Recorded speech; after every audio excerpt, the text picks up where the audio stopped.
Once they had a dream: fight poverty, fight hunger, protect the people and the planet. The international community fixed 17 sustainable goals to make that dream come true until 2030. But those goals are barely reached, and new wars, new crises, and geopolitical tensions put millions of people at risk. It's exactly in that moment that one of the most important forums for sustainability, the Hamburg Sustainability Conference, calls for action. The power of cooperation, drive progress together, is this year's motto. And one of the hosts is the German Minister for Economic Cooperation and Development. I talked to Reem Alabali Radovan. Minister Alabali Radovan, thank you for being here.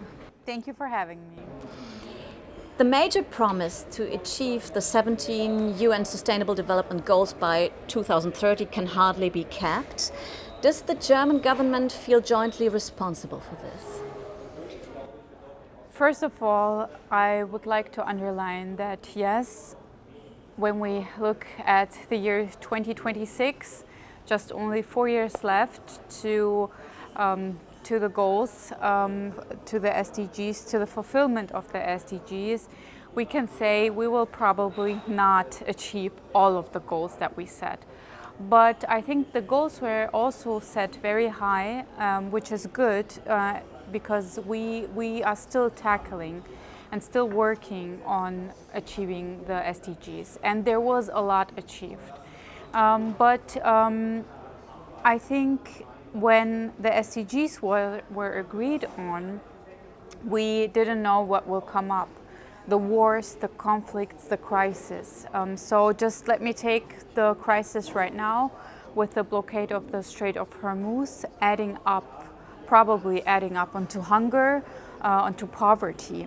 We didn't know about that when the SDGs were agreed on. So I think it's not one government's fault. But of course, everyone needs to take responsibility. And we need to still step up. We need to still try to achieve the goals, because no matter each step that we take is good to achieve the goals, but we will also have to talk now about what comes after the SDGs. Mm-hmm.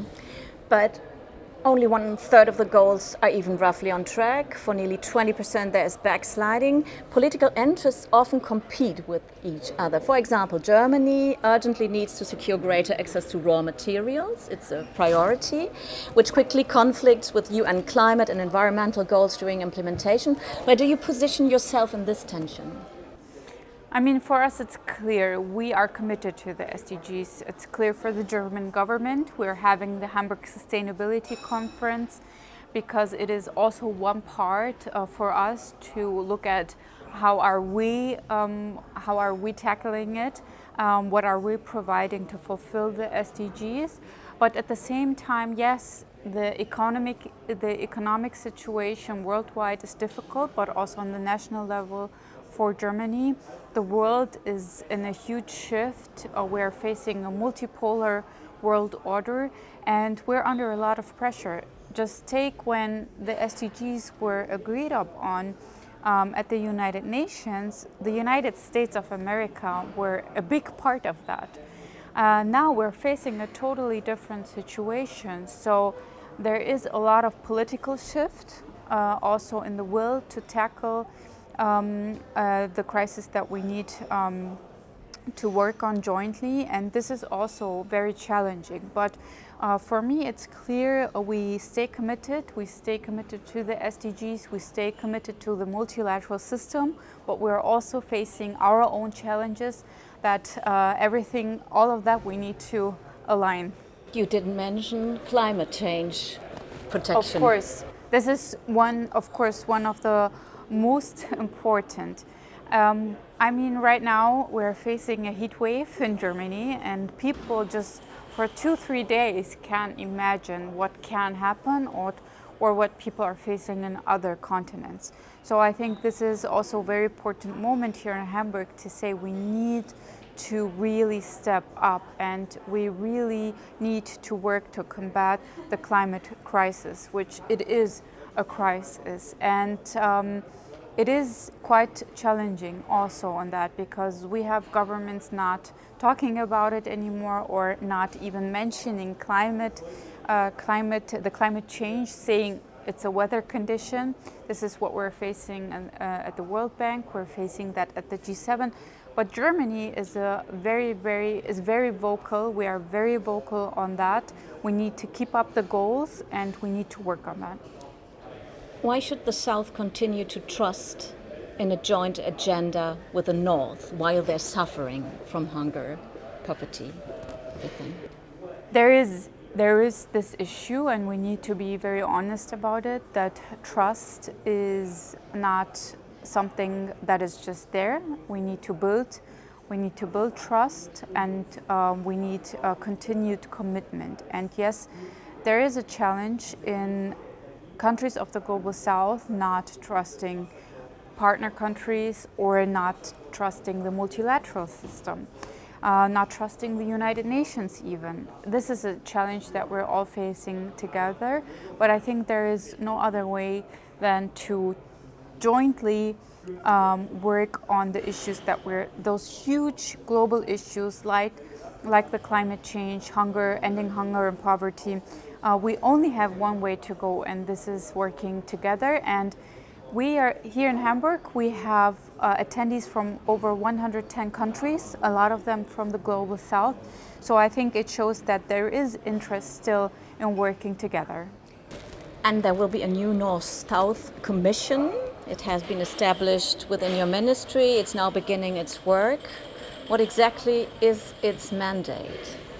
So the North-South Commission is a commission that was implemented by the German government, but it is independent. And we are hoping for the Commission to provide solutions and make suggestions for combating the climate change, ending hunger, poverty, but also bringing up ideas on post-Agenda 2030.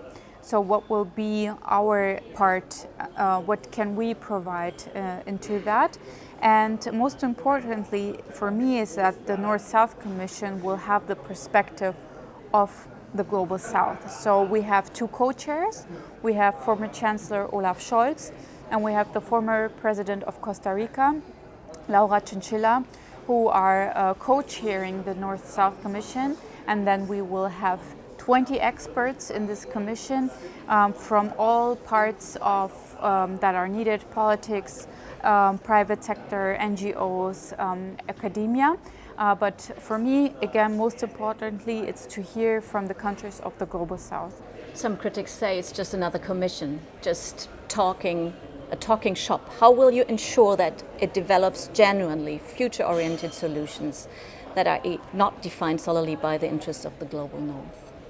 I mean, we have a very powerful co-chairs who are both former heads of states. Ms. Laura Chinchilla was the first female president, the first female leader in her country. She's an expert on democracy and on the justice system, and she's a very powerful voice for Latin and South America.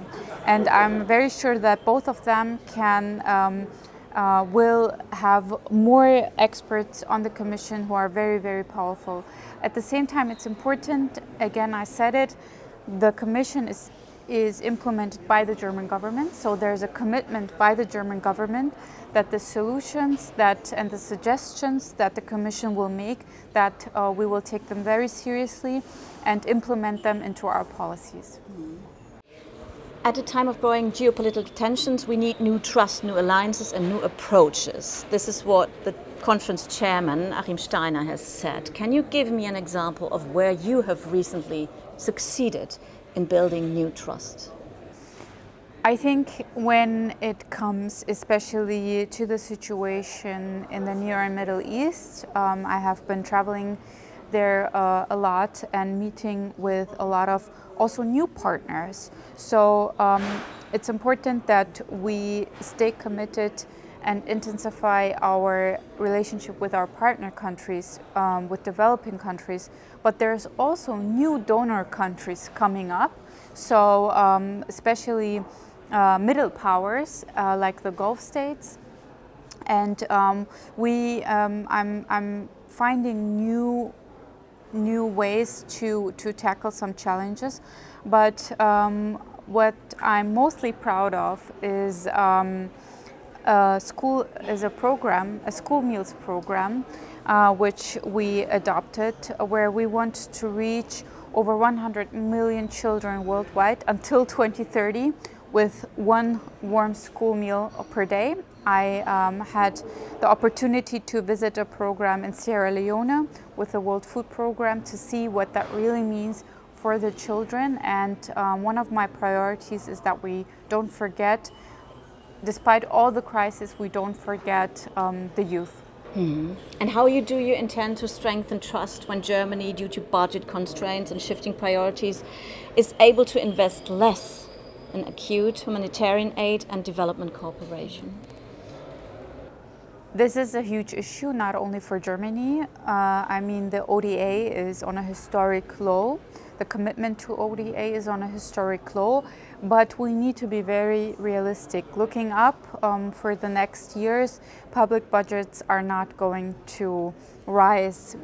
There's not going to be a miracle. So we're facing a tough budget situation in a lot of countries, a lot of donor countries. And at the same time, our partner countries, also here at the Hamburg Sustainability Conference, are telling us we don't need aid or assistance. We need investment. We need a real cooperation. We need economic cooperation. So we need to work on that. But at the same time, let me just be very clear, there is context of fragility, of crisis and war, where there is no alternative to ODA. So we need to keep ODA up, but also at the same time invest in economic cooperation.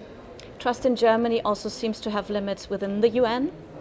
Germany did not win a non-permanent seat on the UN Security Council. Shortly after the vote, you said Germany must hold up a mirror to itself. What do you see in that mirror? Well, I see that I think we still have a very Eurocentristic way of thinking, that of course we will be voted for the Security Council, that we have all those partnerships and relationships that will lead to that. But I think we need to face the time, this challenging time that we're here in right now, and we need to realize that we really need to work on our partnerships with the Global South, not just in development cooperation, in all matters that there is, and that we need to look out for our neighboring continents, for Africa and for Asia, and not only look into the West, to the United States and to North America, but really intensify our relationships with Africa, with Asia. Those are our neighboring continents, and I think in the past decades, we talked about that a lot, but we really need to take action. Minister Alabali, Radovan, thank you very much for your time. Thank you so much.